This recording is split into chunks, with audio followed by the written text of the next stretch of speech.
¿qué tal? Bienvenidos a este nuevo video piloto. En esta ocasión vamos a hacer un análisis del libro de George Orwell, La rebelión en la granja. Espero que les agrade. ¿Una rebelión animal? De principio suena maravilloso.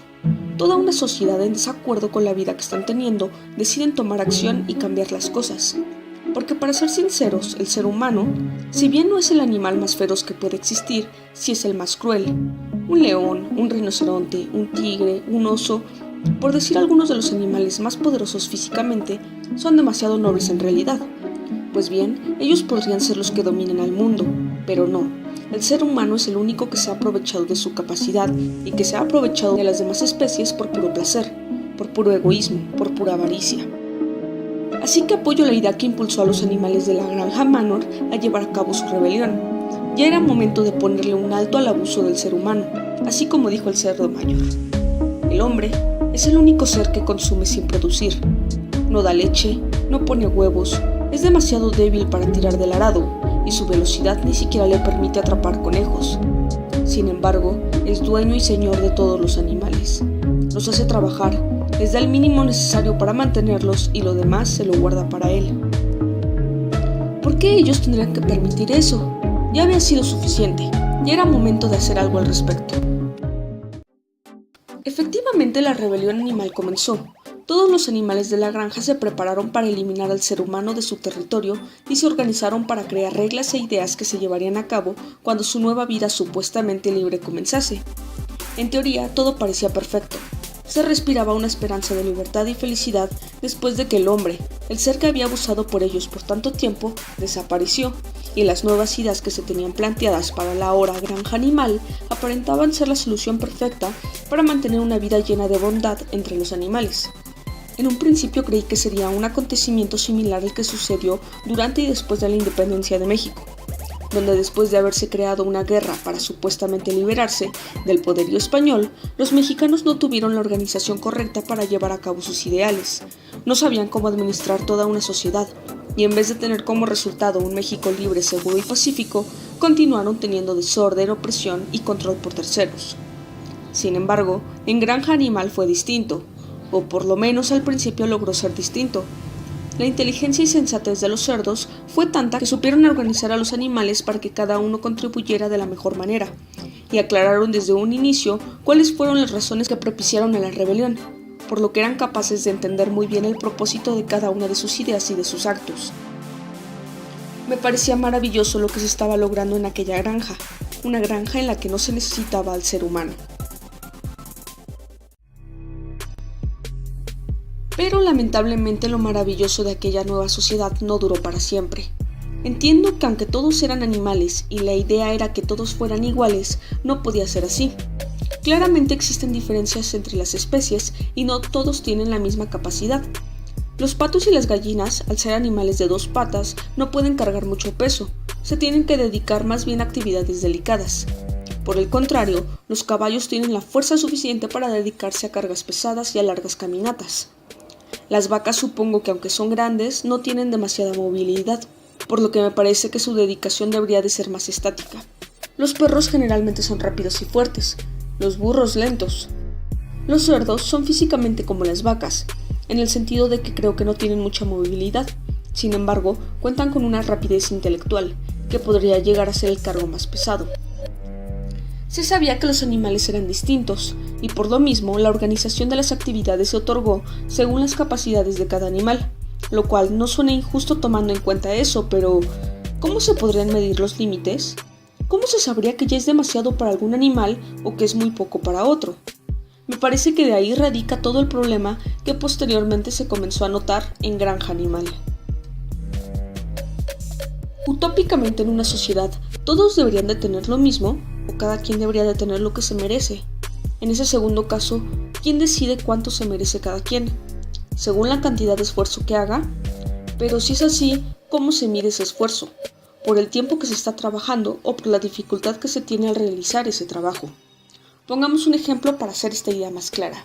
¿Quién tendría más mérito en su trabajo? ¿Un contador con estudios especializados que trabaja 8 horas diarias en una empresa? ¿O un señor de edad avanzada que por condiciones físicas solo puede estar trabajando 4 horas diarias vendiendo elotes en las noches? U otro ejemplo, ¿quién se esfuerza más? ¿Un niño sano de buena familia, que en el colegio le dejaron de tarea resolver 100 ejercicios de matemáticas de un día para otro? ¿O un niño con parálisis cerebral que tiene que tomar un vaso de agua por sí solo? Creo que el esfuerzo y el dolor es relativo, depende de las condiciones de cada individuo y de cuál sea su punto de comparación. Es evidente que en todos los casos que mencioné pareciera que de alguna u otra forma las personas se esfuerzan. Es válido decir que los dos merecen reconocimiento, pero ¿alguno debería merecer más que el otro? En México no sé cómo sea el sistema. No todos tienen lo mismo, pero tampoco es que cada quien tenga lo que merece. O al menos no entiendo cómo definen qué merece cada quien. ¿Por qué un político gana más que un barrendero? ¿Es de mayor valor el trabajo del político? ¿Se esfuerza más un político? ¿Lo merece más? No lo creo. Eso es lo que comenzó a suceder en Granja Animal. De repente, debido a las divisiones entre las actividades de los animales, se administraron también las porciones de comida y beneficios. Cada animal tenía lo que supuestamente requería. Los patos y las gallinas, ellos casi no aportan nada, mínimo que nos den más huevos. Lo mismo con las vacas, si dan leche, que nos den más leche.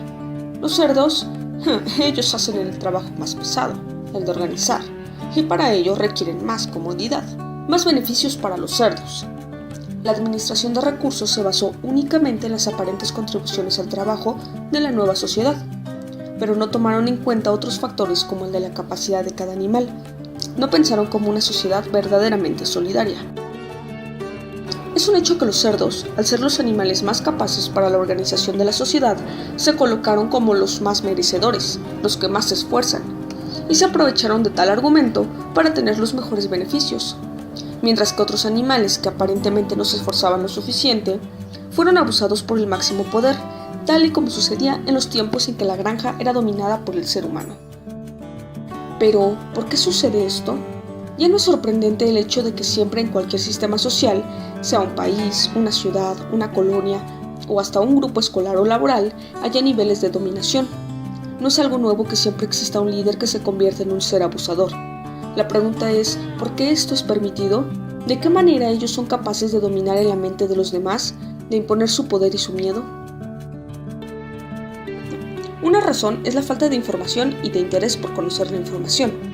Los animales de Granja Animal se conformaron con lo que les dijeron. No se interesaron por aprender bien a leer, no se interesaron por cuestionar las decisiones de los cerdos. Simplemente aceptaron lo que ellos dijeron.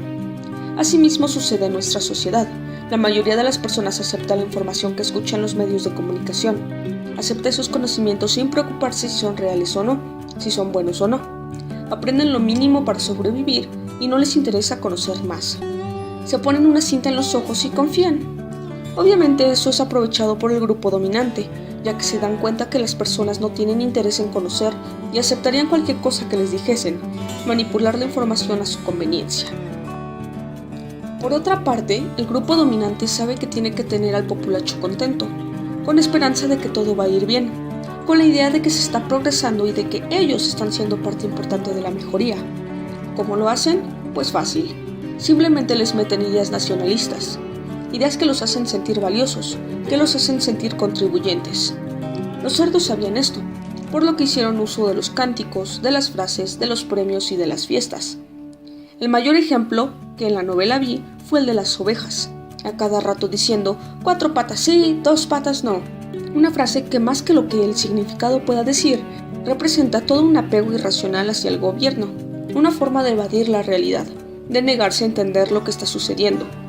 Muy parecido a lo que sucede en México, sobre todo llegando al mes de septiembre con frases como ¡Viva México, cabrones! O las típicas festividades en las que se celebran triunfos del país, costumbres y tradiciones originales, nuestras, para sentirnos orgullosos de nuestra nación. ¿Acaso esas cosas no son el arma perfecta del grupo dominante para seguirnos teniendo a sus pies? Con esas creencias de colectividad nacional, los ciudadanos se sienten bien, se sienten importantes, y olvidan todo el abuso con el que están siendo sometidos. Por eso es que al gobierno le conviene apoyar tales festividades, tales ideas nacionalistas, para que el pueblo siga creyendo que todo es maravilloso. Finalmente, puedo mencionar que la parte que más me impactó de la rebelión en la granja fue la escena final. en donde los cerdos y los humanos estaban reunidos, celebrando por ser unos abusadores, felices porque los demás integrantes de sus respectivas granjas estuviesen trabajando de sol a sol a cambio de muy pocos beneficios, mientras que ellos tenían las más grandes comodidades que pudiesen tener. Es interesante cómo se describe esa escena. Gráficamente llega a ser aterradora. ¿Qué era lo que se había alterado en los rostros de los cerdos? Algunos tenían 5 papadas, otros tenían 4, aquellos tenían 3. Pero, ¿qué era lo que parecía desvanecerse y transformarse? Claramente los cerdos se habían convertido en lo que en un principio odiaban. Se habían transformado en terribles seres humanos. O quizás, los seres humanos siempre habían sido unos asquerosos cerdos. De cualquier forma, todo volvía a ser como antes, o probablemente peor.